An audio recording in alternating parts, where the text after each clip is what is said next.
now, but I highly recommend it to anybody who wants to get sort of an understanding of the situation now for Turkey and their foreign policy. So my question is, how do we assess Turkey's foreign policy success to this stage? Has it been a failure? And I think a lot of people would say yes, because we look at Syria, they backed removal of Assad. Of course, it looks like he's going to remain in charge.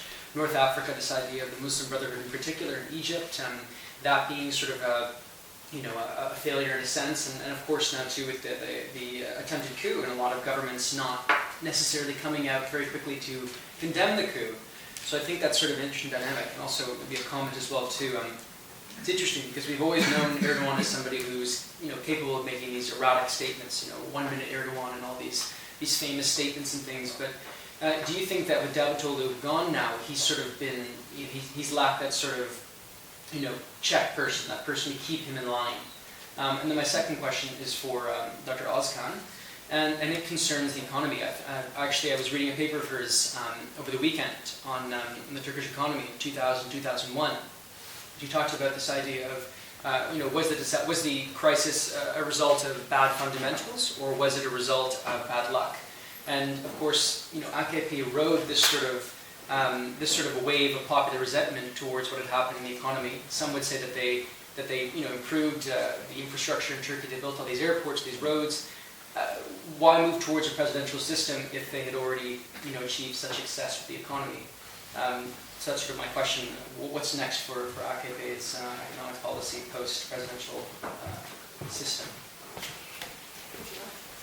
Shall we respond now, or we can take a couple of questions as well too. Please, yeah. Thank you. My name is Dr. Shahid Qureshi. I'm an analyst with the BBC and Al Jazeera. I happen to be with the Prime Minister on the 15th of July, and a couple of hours later that place was bombed. And the thing we were talking about, the Turkish foreign policy and the damage caused to Turkey by its friends, i.e. the United States policy in Iraq, in Syria, and so on and so forth. Because we see Turkey as a new Pakistan, because this is exactly what happened in Afghanistan. US and NATO invaded. Pakistan had 3 million refugees, terrorism followed, and we're still dealing with this. So that's where the Turkey was. You mentioned the system of governance in terms of the economy. Just for the record, in last 94 years, Turkey has 68 governments, which is about 2 a year. That was the democratic system in Turkey in the last 95 years. In terms of the Turkish debt, they paid off in 2013. They paid off all the IMF debt, and they are debt-free now. On the other hand, we had the highest number of the countries which have the highest number of debt are Portugal, Greece, which are about, I have the figures, they are the highest numbers of countries who have the debt. Now the question is, the system of governance is nothing to do with the economy. It is, if we are blaming the country because they are debt-free, there are some other factors, the external factors, which are affecting the Turkey at the moment. For example, the tourism industry, which is a major part of it, is affected by the terrorism which is coming through from Iraq and ISIS. ISIS is a rebranded terrorism from Taliban to Al-Qaeda to ISIS. So we need to get into the bottom of it, that what is it in Iraq, which was totally under the control of the United States, and a new organization emerged with 4x4, imported from Japan. These are the questions which we as journalists ask, and the people need to know in an academic environment. So I was just wondering if that's something you can think about when you... Shall I respond? Please go ahead. Thank you. Yes. Go ahead, Jan, please. Yeah. Or we can accumulate questions. And I think we've got a solid 3. If you guys want to start with those ones, is that? Right. I think one would ask exactly the same question to the government. It has nothing to do with the form of government. Why change now?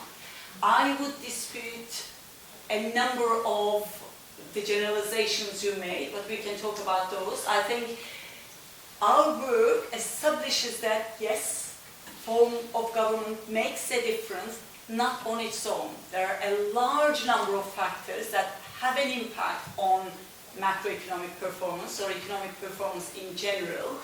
I think it's very difficult for the proponents of government in Turkey at the moment to argue that it will do anything better if we move from the current parliamentary to the presidential system.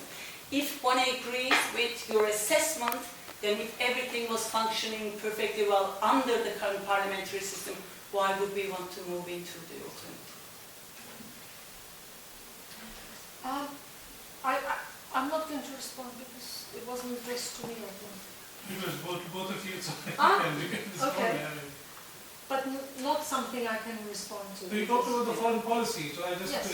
you talked about the failure in Syria, you talked about failure in Iraq. Yes. And I just brought to your attention that the policies, the problems Turkey is facing today is not because of Turkey itself, it's because of the United States and the NATO. And you didn't say anything about the NATO policy and the US policy in Iraq. Yes. Well, maybe it ties in with your question as well. I mean, I think US is responsible in the sense that it invaded Iraq in 2003. And that has led to a number of crises in Iraq. But it has also led us, as we all know, to a tremendous role in Iran in Iraq at the moment. So Iraq is,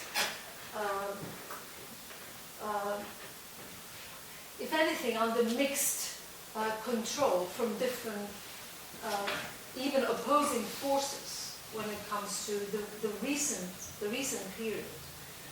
Now, what we have seen Turkey do, and I think, if I'm not mistaken, this was something that was done under the AKP government, or maybe Bill can correct me, is the pursuit of a close relationship with the KRG government in the north of Iraq, in a way to counterbalance both the PKK and the government in Baghdad. The latter not so much, but primarily the PKK. So, as these things go, I think one could describe this even as a success of Turkish foreign policy, in the sense that it was a pragmatic, divide and rule, but nevertheless a pragmatic, realist policy that has, if one sees the Kurds in Turkey as the enemy, that has counterbalanced the Kurds in Turkey. So that was a big change under the AKP. I'm trying to remember if it was happening even before, maybe a little bit. So many of the AKP foreign policies actually started in the Cem period previously. But nevertheless, it came to fruition under the AKP. Now, what we have seen, and I've been on record and I've said this publicly a few times, is a mixed responsibility when it comes to the current breakdown of the peace process with the PKK, between mixed responsibility both of the AKP and the PKK, but also primarily the force, the events in the region. By this I mean that the Syrian civil war has actually had a very direct and damaging effect on the internal politics of Turkey. Now, it's easy for all to criticize this, what the AKP has done, and the AKP did from the beginning decide that it wanted, a few months into the Syrian crisis, that it wanted to be rid of Assad, partly on ideological reasons.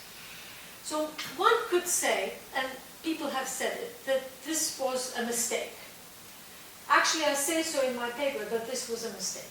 Now, again, to be fair, we have to remember that removing Assad has been the policy of the West as well. until now. And Tillerson has just publicly, in his visit to Turkey a few days ago, said that they're moving away from this, of course, because how can the Trump administration actually become coherent in its divergent objectives? They would have to move in that direction, some direction, and this is the obvious one. So, what I want to suggest, going back to the question of failure versus success, is that yes, perhaps Turkey should not have insisted on removing Assad, or at least it should have stopped insisting earlier.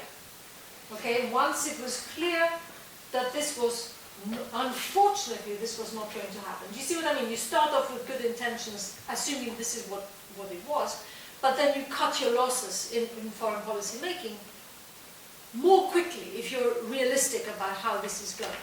Nevertheless, they persisted, perhaps a long time into this, to the degree that it has affected the internal situation, in the sense that the confrontation with the PKK has started again.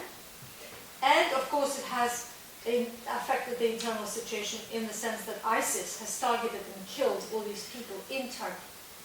So this is a very mixed bag. I would say that yes, the Syrian policy has failed, but it has also been a failure for everybody, if nobody has noticed. And in fact it's been a sad case for everybody. There have been no victors in Syria.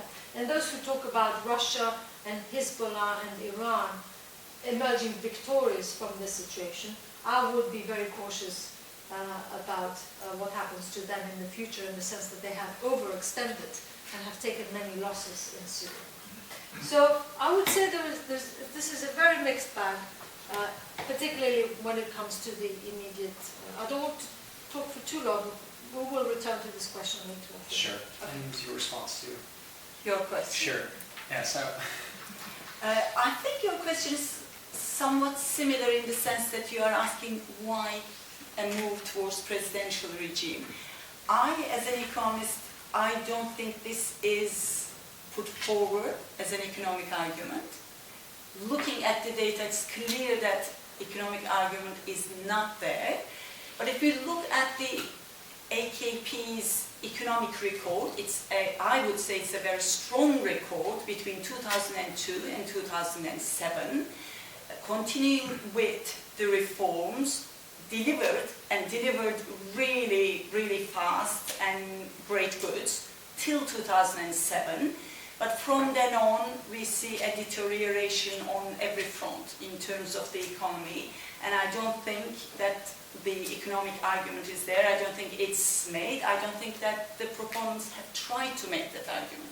So to me, I don't think we can make that as an economic argument because there is no data. You will not find any data that will allow you to argue that presidential system is better. What you can argue, which is, I think, argued as part of the debate, is stability is good. Political stability is good for economic outcomes. I think that's another difficulty with the argument in the sense that Turkey has had coalition governments in the past, but for the past 14 years we have had the best political stability we ever had. So we are not really struggling with that, so that a switch to a presidential regime will allow us that's not the argument. And in fact, we are now at a position where comparing economic performance across the last 14 years with the coalition governments, in fact, you will find that the growth rates across the coalition periods now better than the AKP period, except 2002-2007. So there is no economic argument for that switch. that's fascinating. All right, so I'm going to take a few more questions and keep them sort of relatively short.